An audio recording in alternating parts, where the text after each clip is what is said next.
Molecular biology series को हम continue कर रहे हैं। आज का हमारा टॉपिक रहेगा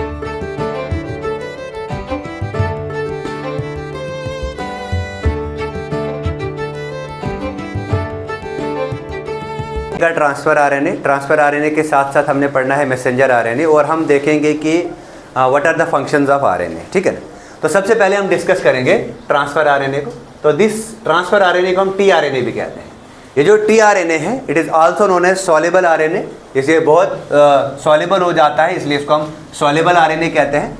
it is also known as adapter RNA. ये एक एडाप्टर मॉलिक्यूल की तरह एक्ट करता है। हम देखेंगे यहाँ पे इस ट्रांसफर आरएनए में अमाइनो एसिड्स अडॉप्ट हो जाते हैं। That's why it is known as adapter RNA. इसे हम सुपरनेटेंट आरएनए भी कहते हैं। ये छोटा पार्टिकल्स है, that's why they are known as supernatant RNA.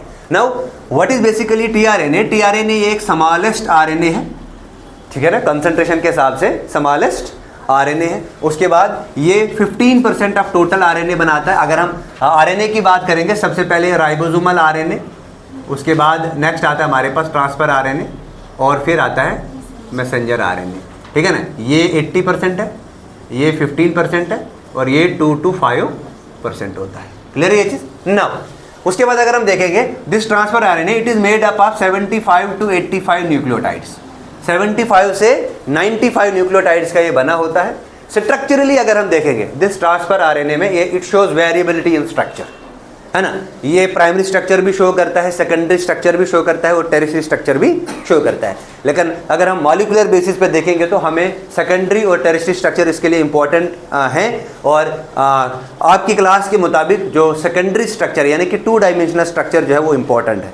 3 dimensional structure आपको हायर क्लासेस में पढ़ाया जाएगा, ठीक है ना। तो मौका मिलेगा तो उसको भी पढ़ेंगे। नाउ अगर हम स्ट्रक्चर की बात करेंगे तो स्ट्रक्चर में यहाँ पे हमने जो प्राइमरी स्ट्रक्चर है इस प्राइमरी स्ट्रक्चर्स में मॉडिफिकेशन हुआ। मॉडिफिकेशन होने के बाद ये 2 डायमेंशनल स्ट्रक्चर बन गया। क्या बन गया? 2 डायमेंशनल स्ट्रक्चर। और 2 डायमेंशनल स्ट्रक्चर जो ट्रांसफर आरएनए का है वो उसको एक्सप्लेन करता है क्लोवर लीफ मॉडल, ठीक है ना। 2 डायमेंशनल स्ट्रक्चर्स को एक्सप्लेन करता है clover leaf model of transfer RNA. Now अगर हम देखेंगे स्ट्रक्चर में 3 डायमेंशनल स्ट्रक्चर भी है। वो कैसे? ये जो क्लोवर लीफ मॉडल है इसमें फिर से कुछ मॉडिफिकेशन आ गया तो मॉडिफाई होके ये एल शेप स्ट्रक्चर बना, यानी कि एल शेप मॉडल बना। और ये एल शेप मॉडल जो है ये 3 डायमेंशनल स्ट्रक्चर है। नाउ उसके बाद अगर हम बात करेंगे स्ट्रक्चरल फोल्ड्स की तो स्ट्रक्चरल फोल्ड्स में स्ट्रक्चर को स्टेबलाइजिंग का काम कौन करेगा? तो जो नाइट्रोजनियस बेस है, नाइट्रोजनियस बेस के बीच में हाइड्रोजन बॉन्डिंग होती है। कौन सी बॉन्डिंग होती है? वही वाटसन एंड क्रिक हाइड्रोजन वाली बॉन्डिंग होगी। तो ये हाइड्रोजन बॉन्डिंग जो है ये स्टेबलाइज करती है इसके स्ट्रक्चर को, ठीक है ना। These bases stabilize the structure. तो हाइड्रोजन बॉन्डिंग जो है ये स्टेबलाइज करती है 2 न्यूक्लियोटाइड 2 नाइट्रोजन बेसिस को, और 2 नाइट्रोजन बेसिस के बीच में जो बॉन्डिंग है this bonding is hydrogen bonding. ये कौन सी बॉन्डिंग है?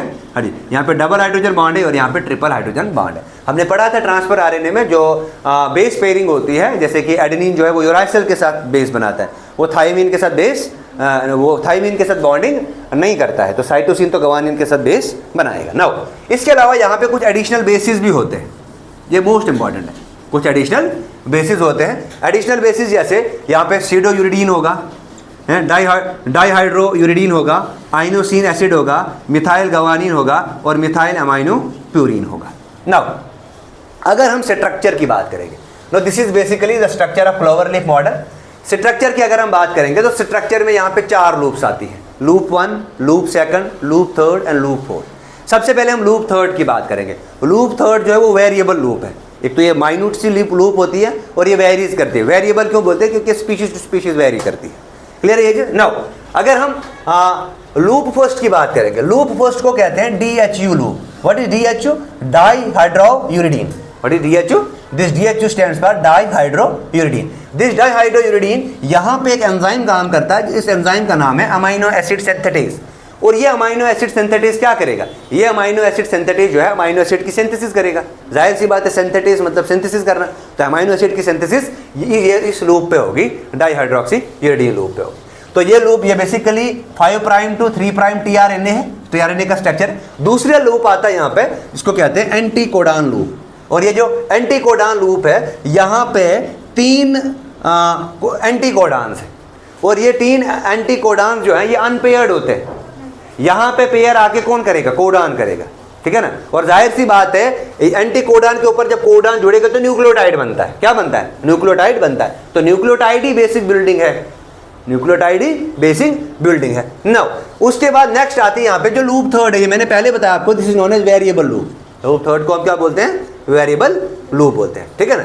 नाउ अगर हम लूप सेकंड की बात करेंगे, लूप सेकंड में ये जो अनवेरिएबल यानी कि अनपेयर्ड नाइट्रोजन बेस होता है, ये अनपेयर्ड नाइट्रोजन बेस को हम क्या बोलते हैं? Anticodon. That's why this is known as anticodon loop. अब ये एंटीकोडॉन क्या करता है? ये एंटीकोडॉन रिकॉग्नाइज करता है, किसको रिकॉग्नाइज करता है?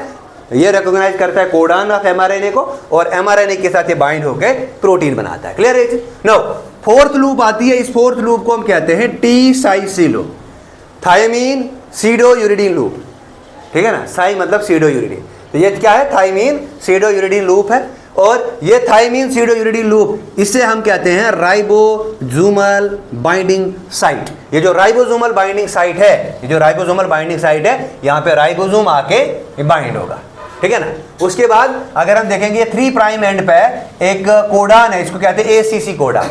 इस एसीसी कोडॉन के ए वाली साइड पे, इस एसीसी कोडॉन के ए वाली साइड पे हमारे पास अमाइनो एसिड का कार्बोक्सिलिक ग्रुप होगा, ठीक है ना। This is the amino acid, और अमाइनो एसिड का कार्बोक्सिलिक ग्रुप यहां पे होगा। क्लियर है ये चीज? Now this is all about the structure of transfer RNA. Now what's about the function of transfer RNA? Transfer RNA का क्या मेन फंक्शन है? तो इसका एक मोस्ट इंपॉर्टेंट फंक्शन, ऐसे तो बहुत सारे फंक्शन हैं, लेकिन जो मेन फंक्शन आपने याद रखना है कि ट्रांसफर आरएनए जो है ये क्या करता है? ये अमाइनो एसिड्स को साइटोप्लाज्म से ट्रांसफर करता है, साइटोप्लाज्म से ट्रांसफर करता है to the site of protein synthesis. और आपको पता है साइट ऑफ प्रोटीन सिंथेसिस क्या है?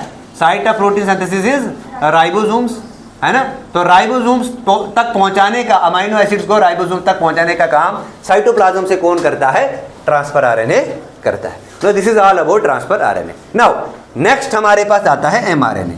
ये जो एमआरएनए है, this mRNA is also known as messenger RNA. MRNA को हम क्या बोलते हैं? It is also known as messenger RNA. Messenger RNA है तो इससे हम एक और नाम, अब ये क्या करेगा? ये मैसेज प्रोवाइड करेगा। Message is in the form of information, तो it is also known as information RNA. और इसे हम क्या कहते हैं? इसे हम हेट्रोजीनियस न्यूक्लियर आरएनए भी कहते हैं, यानी कि एचएनआरएनए भी इसको हम कह सकते हैं। नाउ ये लॉन्ग आरएनए होता है, लॉन्ग आरएनए के साथ साथ ये अकाउंट करता है 2.5% ऑफ द टोटल आरएनए। मैंने पहले बताया 2.5%, यानी कि सबसे पहले राइबोसोमल आरएनए 80% है, फिर ट्रांसफर आरएनए 15% है, और फिर आगे हमारे पास मैसेंजर आरएनए जो 2 to 5% तक कैरी करता है। नाउ उसके बाद अगर हम एमआरएनए की बात करेंगे तो एमआरएनए 2 तरह का है, एक है prokaryotic RNA and prokaryotic mRNA, ठीक है ना।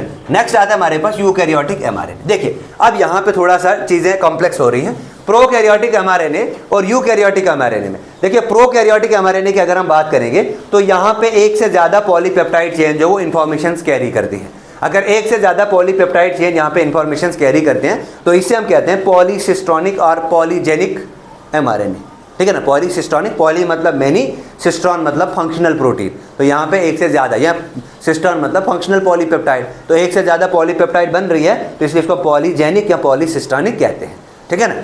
नाउ उसके बाद अगर हम यूकैरियोटिक एमआरएनए की बात करेंगे तो यूकैरियोटिक एमआरएनए में जो है इंफॉर्मेशन जो है एक ही पॉलीपेप्टाइड चेन करता है, ठीक है ना। और ये एक पॉलीपेप्टाइड चेन जो है ये होती है मोनोजेनिक। ये क्या होती है?